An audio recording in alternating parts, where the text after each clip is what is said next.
जो पुस्तक आपके सामने पेश होगी, इसका मूल विचार इस दृष्टि से किया गया की रचना की गई है कि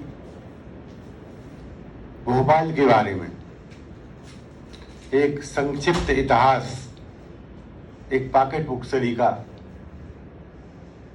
तैयार किया जाए जो कि लोगों को सरलता के साथ पढ़ने और समझने के लिए उपयोगी हो। इसमें आपको प्राग ऐतिहासिक काल, मतलब आज से 5 करोड़ वर्ष पहले भी हमारे भोपाल में इतिहास जीवित था। भीमबेटका 50 वर्ग किलोमीटर के एरिया में फैला हुआ है और यहाँ के शैलाश्रय और शैल चित्र ये बताते हैं कि प्राग ऐतिहासिक काल का इतिहास क्या था तथा ऐतिहासिक काल का इतिहास क्या था।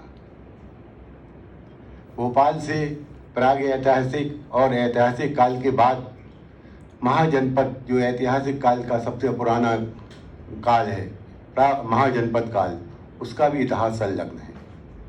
महाजनपद काल में यह क्षेत्र अवंती जनपद के क्षेत्र में आता था। अवंती जनपद में 2 विभाग थे, एक तो उज्जैनिका और एक मधुमती। उज्जैनिका मतलब उज्जैन से संबंधित था और मधुमती मतलब भोपाल के जो मालवा क्षेत्र संलग्न है वो मधुमती कहलाता था। मधुमती का क्षेत्र जो है मत्त मयूर के नाम से भी प्रसिद्ध था। इसका अर्थ ये है कि यहाँ लाखों मोरों का वास था और वो जब आह्लादित होकर नृत्य किया करते थे तो संपूर्ण क्षेत्र ही मत्त मयूर कहलाने लगा। तो उस काल के बाद यहाँ पर ऐतिहासिक युग में नंद वंश, मौर्य वंश, शुंग वंश, परमार और उसके बाद कई वंशों का शासन रहा और परमार वंश के भी शासन आया।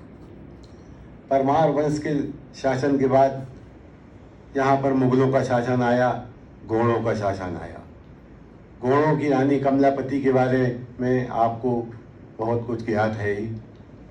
उसके बाद फिर अफगान शासन प्रारंभ हुआ।